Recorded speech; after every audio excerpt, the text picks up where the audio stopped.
Assalamualaikum warahmatullahi wabarakatuh. A'udzubillahi minasyaitonirrajim. Bismillahirrahmanirrahim. Alhamdulillahi rabbil alamin, wassalatu wassalamu ala asrofil anbiya'i wal mursalin wa ala alihi wa sahbihi rasulillahi ajmain. Walhamdulillahillazi an'amana bitaufiqi wal hidayah. Wassalatu wassalamu ala rasulillah wa ashabihi wa ala alihi wa man walahu, amma ba'du.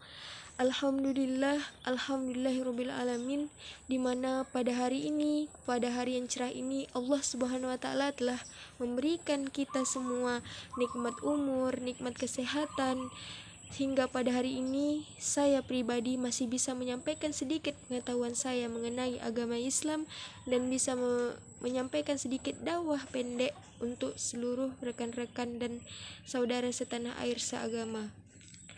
Salawat beriringkan salam tak lupa pula kita haturkan kepada Nabi besar Muhammad sallallahu alaihi wasallam, yang mana beliau adalah nabi baginda Rasulullah yang telah diutus oleh Allah Subhanahu wa taala untuk membawa kita dari alam kegelapan sehingga ke alam terang benderang seperti saat ini, di mana di saat kita tidak mengetahui ilmu sedikit pun dan kita selalu dibodoh-bodohi oleh orang kafir, kita didatangkan Rasulullah Shallallahu Alaihi Wasallam untuk membawa kita dengan alam yang penuh ilmu ini.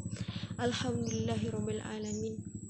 Sebelumnya yang saya hormati Ibu dosen pengampu mata kuliah ilmu dakwah dan yang saya sayangi rekan-rekan seperjuangan. Baik, dengan ini saya memperkenalkan diri terlebih dahulu. Saya Hasmiatun Hasanah, mahasiswi jurusan Ilmu Komunikasi. Di sini saya menyampaikan sedikit ilmu dakwah untuk memenuhi tugas mata kuliah ilmu dakwah. Baik, saya di sini ingin menyampaikan tausiah yang bertemakan akhir zaman atau yang sering dikenal dengan hari kiamat. Alhamdulillahirabbil alamin.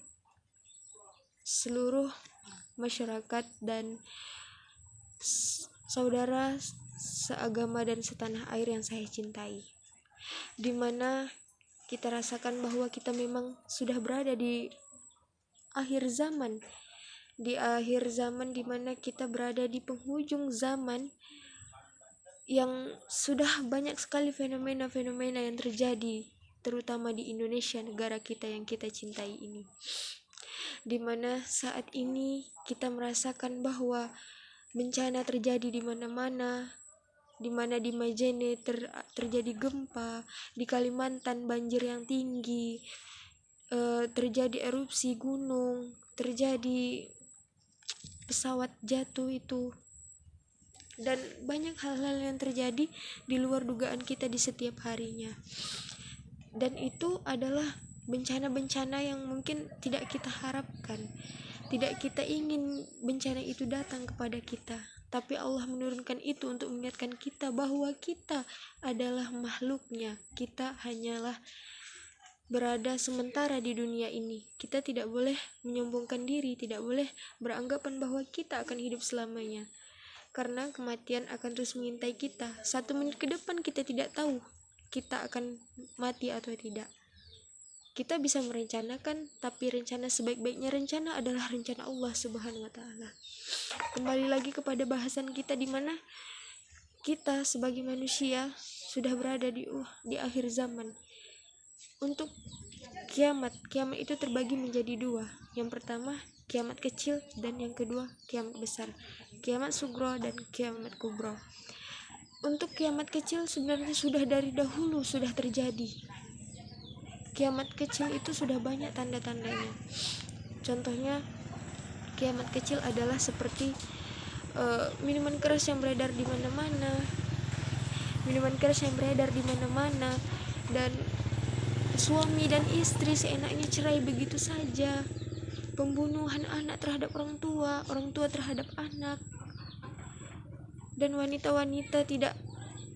wanita yang berkelakuan seperti laki-laki dan laki-laki berkelakuan seperti wanita.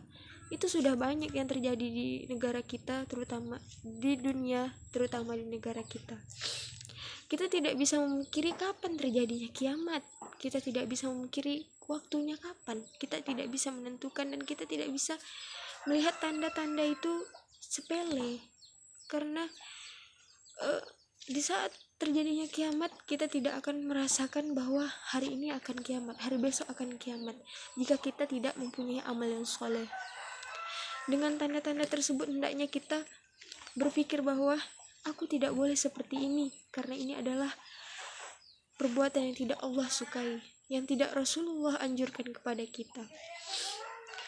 Dan salah satu tanda kiamatnya juga ketika para ulama-ulama yang sudah dibangkitkan oleh Allah SWT, maksudnya ulama-ulama yang sudah diangkat rohnya oleh Allah SWT ke langit, ulama-ulama yang sudah dijemput oleh Allah SWT untuk memenuhi syurganya. Tidakkah kita berpikir mereka sudah meninggalkan kita, mereka sudah bahagia bersama Allah SWT. Di saat di hari kiamat nanti, kita tidak akan mengenal siapapun, dan kita hanya bagaikan debu. Kita adalah debu yang berterbangan di hari kiamat nanti. Di saat Allah membolak-balikkan bumi, dan Allah tidak akan menolong orang-orang yang terkena hari kiamat. Saya pribadi, jika boleh meminta, saya meminta, ya Allah, jangan sampai saya meninggal di saat hari kiamat, jangan sampai saya menyaksikan hari kiamat. Kalau saya boleh meminta seperti itu, tapi semua ketentuan ada kepada Allah. Kita tidak bisa meminta seperti itu kepada Allah Subhanahu wa taala. Dimana gambaran hari kiamat itu adalah disebutkan di dalam kisah surah Al-Qari'ah ayat 4-5 yang berbunyi, A'udzu billahi minasyaitonir rajim. Bismillahirrahmanirrahim. Yauma takunun nusal kal farasil mabsus wa takunul jibalu kal manfus. Dimana yang artinya, di saat hari kiamat, pada hari itu manusia bagaikan kupu-kupu yang berterbangan, dan gunung-gunung bagaikan bulu-bulu yang berhamburan. Bisa kita bayangkan bagaimana kupu-kupu yang berterbangan dengan manusia yang sebanyak itu di Indonesia atau di dunia. Bagaimana gunung yang sebesar itu menjadi seperti bulu-bulu yang berterbangan. Saking dahsyatnya hari kiamat, saking dahsyatnya kejadian di hari kiamat. Dan disebutkan di dalam kisah surah Al-Mu'minun ayat 101, di mana di saat hari kiamat nanti tidak akan ada hubungan tali persaudaraan, tali keluarga di antara mereka, dan mereka tidak akan saling bertanya.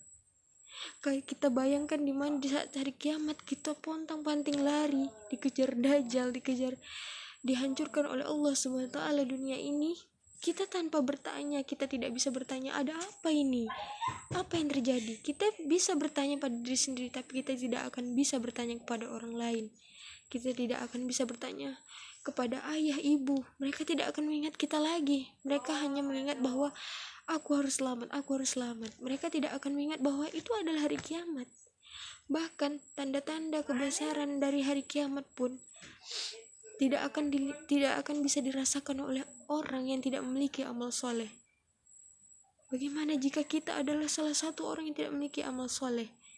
Kita tidak akan bisa melihat matahari yang terbit dari barat, karena kita bukan orang yang mempunyai amal yang soleh, sehingga kita tidak tahu bahwa hari itu adalah hari kiamat. Dan banyak lagi hal-hal yang mengenai hari kiamat itu yang bisa kita pelajari hikmahnya. Dan saudara-saudara yang saya sayangi, untuk mencari syafaat dari hari kiamat, Rasulullah SAW sudah menyampaikan atau menganjurkan kepada umatnya, umat agama Islam, bahwa umat agama Islam hendaknya mencari amal-amal soleh, mencari bekal-bekal amal soleh untuk bekal di hari akhirat nanti, di hari kiamat nanti. Tapi yang paling dianjurkan, yang paling ampuh menurut Rasulullah SAW adalah puasa dan tilawatil Quran, dimana Puasa untuk menahan syahwat, menahan emosi, menahan amarah, itu adalah berkah yang paling luar biasa menurut Rasulullah. Dan tilawatil Quran, di mana tilawatil Quran, menghafal Al-Quran, membaca Al-Quran, mendengarkan, murojaah, bahkan mengajarkan Al-Quran kepada orang lain, itu merupakan amal soleh yang luar biasa, di mana menurut Rasulullah dua amal itu adalah dua amal yang paling terbaik untuk mencari syafaat di hari kiamat. Banyak amal-amal soleh yang lain, tapi dua amal soleh ini bisa kita anjurkan secara sederhana. Puasa, sebagaimana disebutkan dalam hadis riwayat Abdullah bin Amr yang disampaikan oleh Rasulullah. Rasulullah berkata, amal soleh, amal ibadah yang sangat diridhoi Allah adalah berpuasa, menghormati orang tua, dan tilawatil Quran, di mana dalam Rasulullah berkata, puasa akan berkata kepada Allah, ya Allah, aku puasa, aku melindunginya dari syahwat, aku memuasakannya dari syahwat di siang hari, dan aku menahan laparnya untuk ibadah kepadamu. Dan Al-Quran berkata kepada Allah, ya Allah, aku adalah Al-Quran yang menyampaikan dan melindunginya dari tidur malam. Maka Allah menerima dan Allah meridhoi amal soleh di hari kiamat nanti. Alhamdulillahirabbil alamin. Dan di saat ini kita sedang booming-boomingnya kehilangan para ulama. Kita membayangkan sebagaimana disebutkan di dalam hadis riwayat Bukhari, dan Rasulullah berkata bahwa salah satu tandanya kiamat adalah diangkatnya ilmu dan ditetapkannya kebodohan. Dari kata tersebut saya membayangkan bahwa maksud dari hadis tersebut adalah saat yang terjadi saat ini, di mana para ulama, jantungnya Al-Quran, hatinya Al-Quran, gurunya Al-Quran, diangkat oleh Allah Subhanahu wa Ta'ala. Dengan banyaknya kebodohan yang di dunia ini, dengan banyaknya ilmu yang belum kita dapat dari mereka, Allah sudah merindukan para ulama, Allah sudah merindukan para guru kita. Allah mungkin jika kita bisa mendengar Allah berkata, sudah hari ini ulamamu milikku. Kenapa selama bertahun-tahun dia hidup tidak kamu pakai dia, tidak kamu gunakan ilmunya untuk belajar?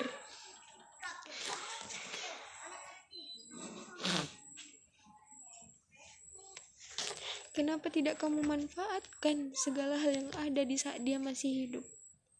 Kita kehilangan para ulama, kehilangan guru yang mungkin dari beliau kita bisa belajar lebih banyak mengenai Al-Quran, mengenai Allah Subhanahu wa Ta'ala.